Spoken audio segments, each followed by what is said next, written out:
Yo, halo! Kali ini saya mau unboxing dan ngebahas sebuah handphone Android murah cuci gudang. Ya, jadi ini adalah NLG G1 Pro. Dari tampang yang ada di boxnya ini sih kayak gini. Nggak tahu dah gimana aslinya. Karena memang handphone ini asing banget dan jarang ada yang bahas. Terus kata penjualnya, ini handphone cuci gudang. Maksudnya jual stok-stok lamanya gitu dengan harga murah. Ini saya beli di Tokopedia dapat harga 175.000 dengan kondisi yang katanya masih baru. Oke, nggak usah makin lama, langsung aja di unboxing. Di dalamnya, pertama di unit handphonenya. Taruh dulu. Lanjut, ada plastik kosong. Ini buat apa ya? Terus ada kabel data, ini masih yang micro USB. Ada kepala charger atau adaptor, outputnya 5 volt 1,5 ampere. Terus ada kertas-kertas, ini kartu garansi. Service centernya sih ada di beberapa kota besar. Garansinya 1 tahun ya, tapi kayaknya sih udah nggak berlaku. Dan ada buku manual, perasaan cuma kertas kecil gini ya. Masih ada lagi nih, dapat softcase transparan sisinya, tapi agak matte gitu ya kalau belakangnya. Udah nggak ada apa-apa lagi, jadi inilah isi box dari NLG G1 Pro. Lanjut, cek unitnya. Widih, kaget seperkian milidetik nih. Ini kayak tampilan iPhone X ya, tapi sebenarnya cuma tempelan gitu. Coba dikletek.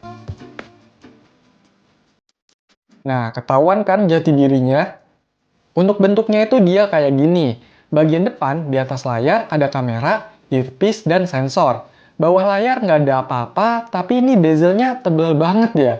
Di bagian sisi kanannya, ada tombol pengatur volume dan tombol power. Bagian sisi bawah ada lubang speaker.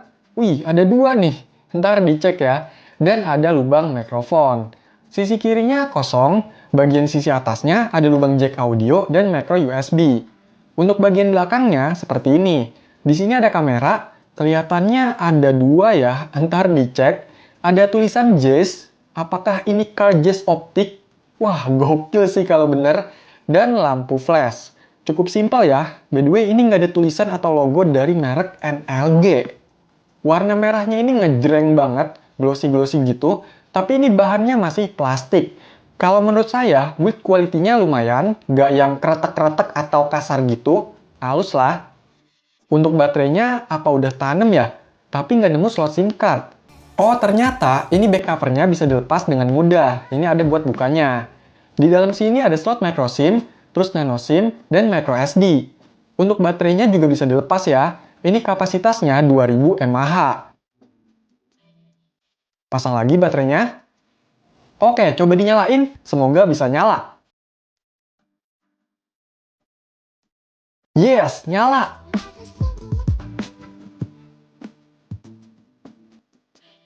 Dan inilah tampilan pertama dari NLG G1 Pro. Oh iya, di bagian belakang boxnya ini ada spek yang tertulis, yaitu kamera 5 megapiksel plus 5 megapiksel. Baterainya 2000 mAh, pakai Android 8.0, jaringannya 3G, prosesornya quad-core, layarnya 5 inch, kamera depan dan belakangnya 5 megapiksel, RAM-nya 1 GB, dan memori penyimpanannya 4 GB. Dari situ udah dikasih clue nih tentang kameranya. Ternyata kamera belakangnya ini cuma satu aja, dan speakernya juga ternyata cuma satu. By the way, saya kurang tahu pasti nih merek NLG ini dari mana.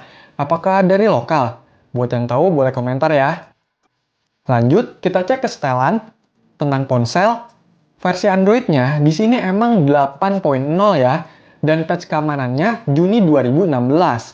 Untuk penyimpanannya dari total 4 GB, yang tersedianya sekitar 1,46 GB. Sedangkan RAM-nya dari total 1 GB, ini bebasnya sekitar 868 MB. Kok lumayan gede ya? Untuk aplikasi bawaannya saya seneng nih, karena nggak banyak. Paling ada Google Duo, dan ini bisa dihapus. Mantap!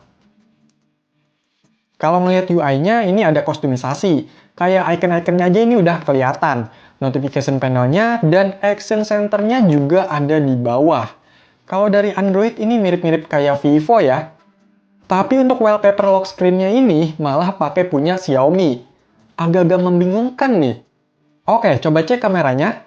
Dan inilah hasil kamera dari NLG G1 Pro.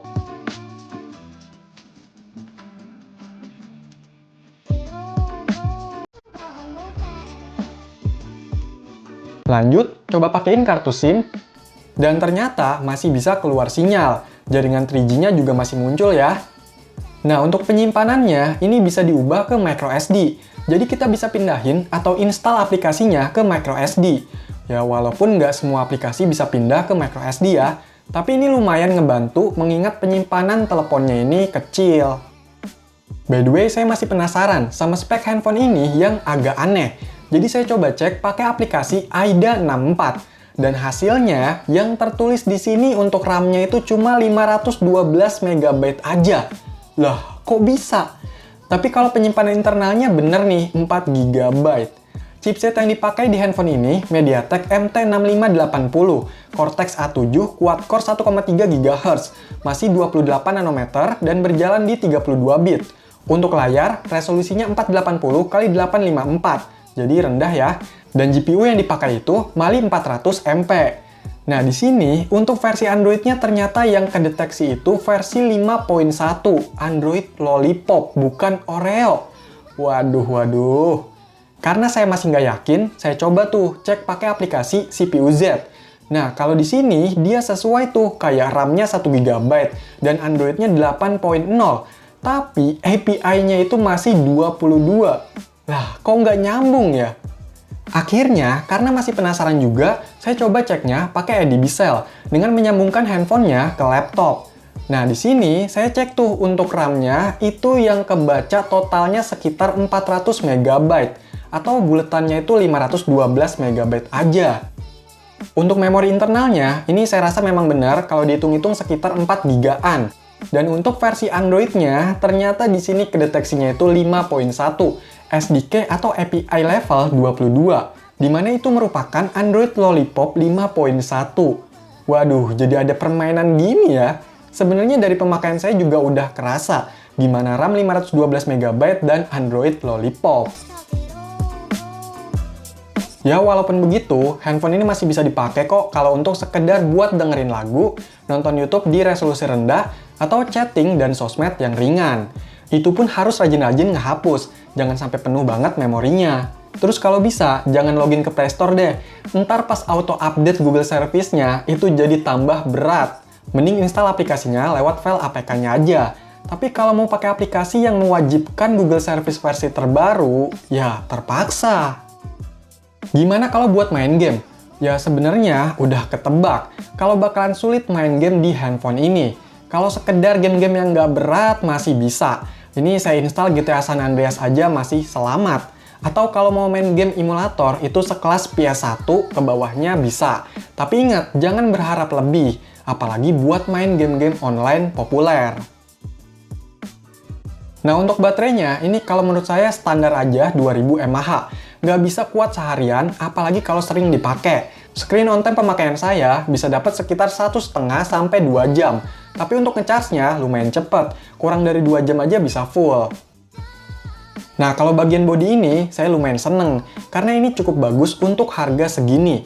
Ya walau tetap banyak gimmick, kayak kamera belakang terlihat ada 2, tulisan Zeiss, back cover glossy, dan lubang speaker yang kelihatan stereo di sisi bawah. Itu setidaknya bisa kelihatan keren ya. By the way, untuk suara speaker di handphone ini lumayan.